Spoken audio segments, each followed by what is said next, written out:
Handverkskonur á milli heiða félagsskapur handverksfólks sem leggur áherslu á vandað handverk. Segðu okkur aðeins nánar frá þessum félagsskap. Já, félagið var stofnað af konum hér í Þingeyjarsveit sem þá var skipt í 4 hreppa.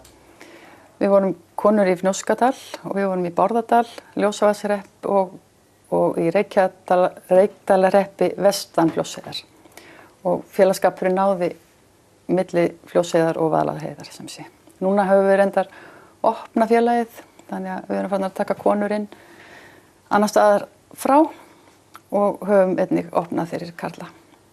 Og megin markmið félagsins að framleiða hágæða handverk. Já, það hefur verið það frá upphæði. Það var áhersla lögð á það strax í upphæði að vanda vel til verka. Og hér fer ekkert í gegn öðruvísi heldur en að fara í gegnum hendurnar á sérstakri gæðanefnd. Það er svona konur sem við viljum hafa við okkar. Og þær fara yfir allt sem fer hér gegn og meta það hvort að það er hæft til sölu eða ekki.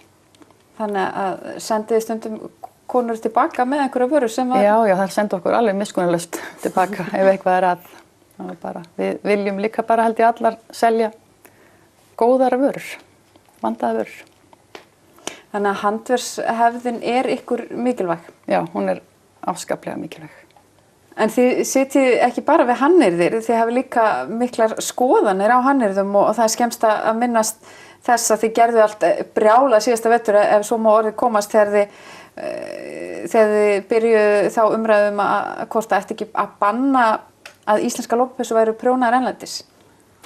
Já, okkur finnst náttúrulega í fyrsta lagi að íslenska lopapeysur séu ekki íslenska lopapeysur ef það eru prjónaðar erlendis og við vildum vekja athygli á því að það vera að flytja hér inn ýmiss konar ullarvarning, ekki bara lopapeysur, sem gefið til kynna að hann sé framleiddur hér á landi, en hann alls ekki framleiddur hér á landi, hann framleiddur í Austurlöndum og já, okkur bara finnst það ekki nógu gott. En handverki sem þið eru með hérna, það ekki bara lopapeysur, þetta rosalega fjölbreyttar vörur. Já, þetta mjög fjölbreytt, þetta bara öll flóran. Allt frá tölum bara... Já, það tré og horn og bein og ýmislegt úr prjónað bæði og lopa og öðru og það flóki og það bara, nefndu það bara sko, það dettur ýmislegt í hug hér. Það eru hugmyndaríkar konurnar í félaginu? Gríðarlega.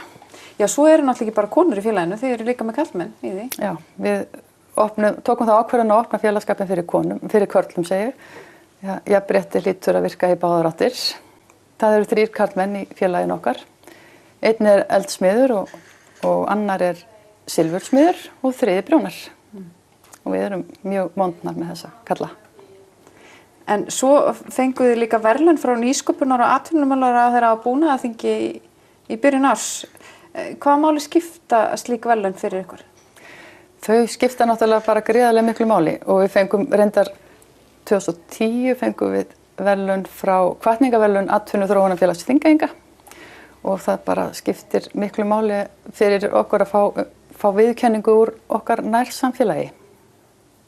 Það svona klapp á bakið. En ykkar aðal viðskiptavinir, það eru erlendir ferðamenn eða ekki? Jú, ég hugsa það sé alveg 90% af þeim sem versla hér séu erlendir ferðamenn.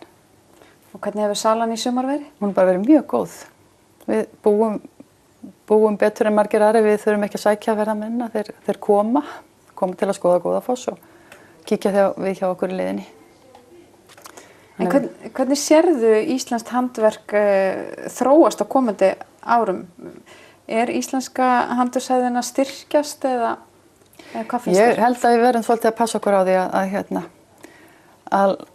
að hleypa ekki of miklu af þessu, það sem við segjum, dóti inn í landi. Við verðum svolítið að halda okkar á lofti. Það má ekki verða undir.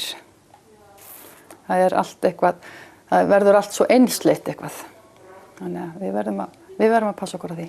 Og hvað finnst ykkur? Finnst ykkur sem sagt vera markaður fyrir þessa vörur? Er þetta það sem fólk vil?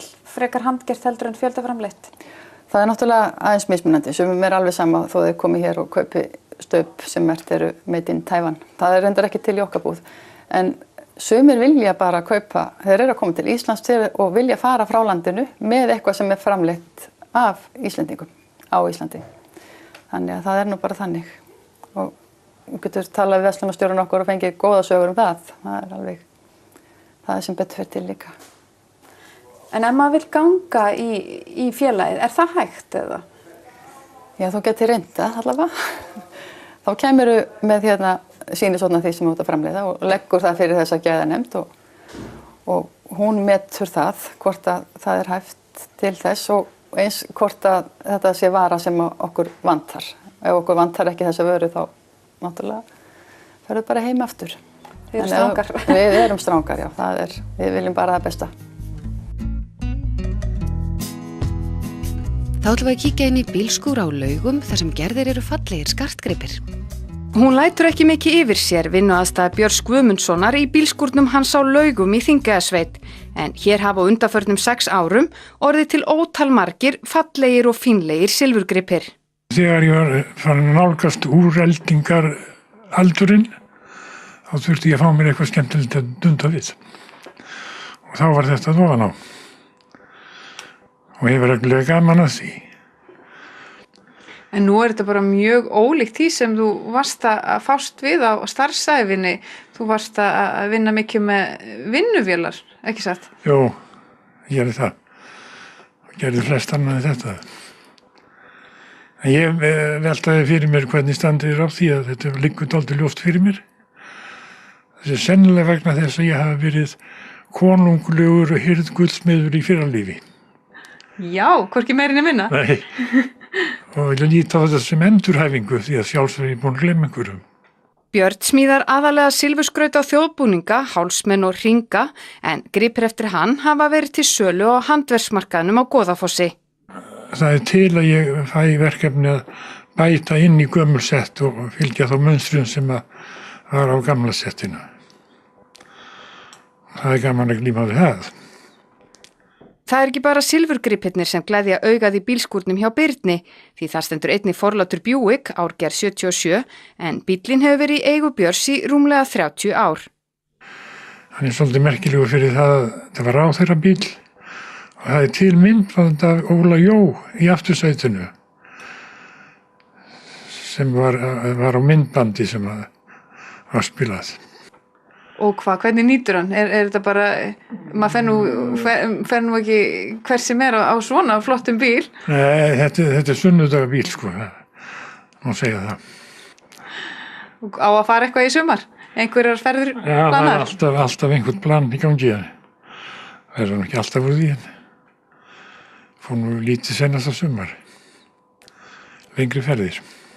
Jæja Björn, þá erum við komin hérna inn í stofu til þín og hér að finna ýmsa gripi eftir þig, bæði þjóðbúningasilfur og hálsfestar. Já, það má segja þetta sé yfirlit sýning. Hérna kvenbúning. Hérna rósýrða nælur. Hérna kross. Hérna kross sem að heitir I love you, minnum mig. Þetta menn sem að heitir gleðitárið. Þetta pólstjarnan og þetta Venus. Þær eru ófáar konurnar sem notið hafa góðs af silfursmíði Björns. Þar á meðal eiginkonan, Guðný Kolbensdóttir, sem á til að mynda upplut með millum og borðarósum eftir eiginmannin. Þetta vinkona mín af Svalbarðsströndinni. Ég smíðaði silfrið á þetta, en hún óf svo efnið í pilsið og búninginn. Sem dálítið merkilegt held ég. Það getur ekki verið hlaupið að því að við var svona fínt. Virkilega falleg útkoma. Já. Ég vona hún verði ekki reið þó ég sýni þessa mynd. En hvað finnst þið skemmtilegast að smíða? Það skemmtilegast að smíða svona hálsmenn. Það svo mikil fjölbreytni sem hægt að hafa í því. Svona aðeins frjálsari þar heldur en í þjóðbúningasilfrinu? Já, það það. Getur látið hugmyndaflugið aðeins ráða ferðinni? Já. Og ert alltaf með nógar hugmyndir? Nei, ekki nógar, það tekur aldrei í enda held ég.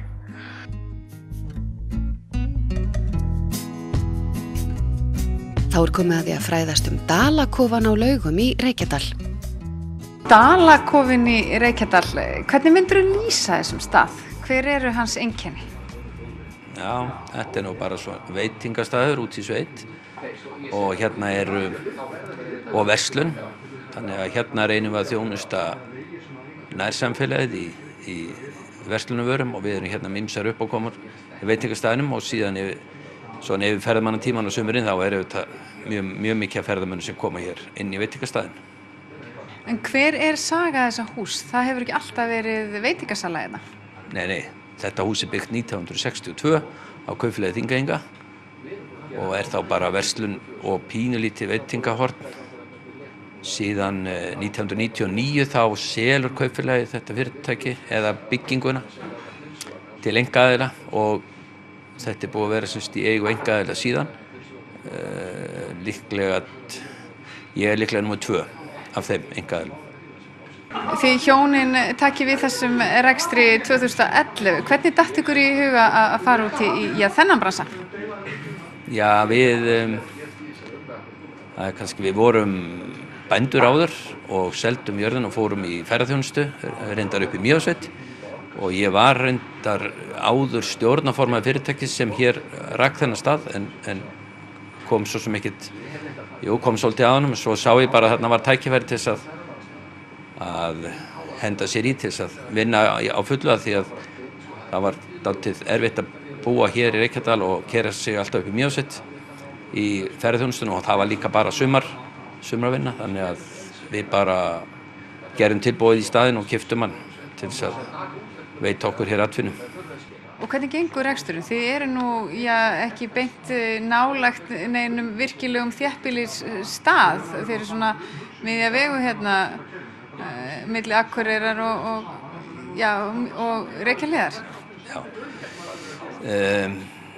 Þetta gengur auðvitað misjafnlega, þar að segja veturinn erfiður en það sem hefur hjálpað okkur mest að við höfum hér framhaldsskóla með 100 nemendum og þau koma talsvert hér yfir til þess að í veitingastaðinn og það gerir okkur kleift að halda honum opnum á veturnar. Nú sumar auðvitað ekkert vandamál að rekka þetta, það mikil trafík, ferðamannatrafík sem hérna og íbúarnir líka bara mjög duglegir að koma hérna og versla. Þannig að við getum þess vegna haldið úti hérna svona, verslun sem hefur eiginlega alla hluti en kannski ekki mjög mikið úrval en við reynum að leysa öll mál sem þarf hér. En það hjálpar líka til að hafa svolítið hugmyndaflug í svona rekstri. Mér skilst að þið séu nú búin að vera mjög frjó og einmitt varðandi uppákomur og annað. Já, það getur vel verið úthöfu finnist með það. Við höfum verið einu sinni í mánuði með svona, við köllum það Dalasvar, það svona spurningakeppni. Það sem koma á svara spurningum og fá velun í staðinn. Við höfum líka verið núna, ég held að það sé komið hefð á það, við verðum með hótelhettukvöld 2 á ári. Það er að segja einu sinni á hausti og einu sinni á vori og það hefur verið mjög vinsælt þar sem við reynum erum með hótelhettur sem eru öðruvísi heldur að kaupa út í búð, það þarf semst að sérvelja þær og eru sér meðhöndlaðar líka, þannig að við byrjum á þessu að hætti Hótelhettufélags Íslands, þannig að þetta að gefa, þetta skemmtileg uppákoma og svo hafa verið hérna uppákomur öðru hvoru kannski einu sinni mánuði eða annað hvern mánuð, svona tónlist eða bara eitthvað tilfallandi. Innréttingarnar hérna á staðnum vekja nokkra athygli. Þetta eru upprunalega innréttingarnar, er það ekki? Jú, þessu hefur ekkert verið breytt síðan það var byggt og þetta ég held að þetta sé bara mjög merkilegt í sögunni. Þetta staðurinn hannaður, það að segja innanhúsarkitektin var Sveinn Kjarval, sonur Jóhannesar Kjarval og þetta eru mjög sérstakar innréttingar og við erum alveg á því að það má ekki breyta þessu. Þið eru hérna með koparljós og annað sem nú bara komið í tísku mitt í dag? Já, ég held að það sé bara komið í fínustu tísku aftur núna. Það getur vel verið hafi verið ekki mikil tísku fyrir einhverju tíma en við fáum heilmikið umtal það að þetta sé skemmtilegar innýtingar. Þá í Fókus lokið í dag. Næsta miðvikudag komið að því að setja Skagafjörð í fókus.